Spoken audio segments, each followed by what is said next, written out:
Egypt, and you have not one, but two bizarre dreams that leave you completely rattled. You call in all your top advisors, magicians, and wise men, but nobody has a clue what these dreams mean. You're left feeling anxious and confused. This is exactly where we find Pharaoh in our story today. His first dream was about 7 fat, healthy cows coming up from the Nile River. But then, 7 ugly, skinny cows came up and ate the healthy ones. And the weird part, after eating them, the skinny cows were still just as skinny as before. Then, he had another dream. He saw 7 full, healthy heads of grain growing on a single stalk. Suddenly, 7 thin, scorched heads of grain sprouted up and swallowed the healthy ones. Pharaoh woke up, his heart pounding, knowing these dreams were important, but having no idea why. Frustrated and desperate, Pharaoh was about to give up. Then, his chief cupbearer, who had been in prison with a man named Joseph, suddenly remembered something. He told Pharaoh about a young Hebrew man who had correctly interpreted his own dream 2 years earlier. Immediately, Pharaoh sent for Joseph. Cleaned up and brought from the dungeon, Joseph stood before the mighty ruler of Egypt.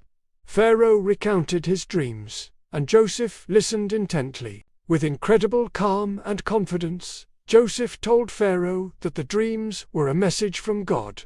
The 7 healthy cows and 7 good heads of grain represented 7 years of incredible abundance and prosperity that were coming to Egypt.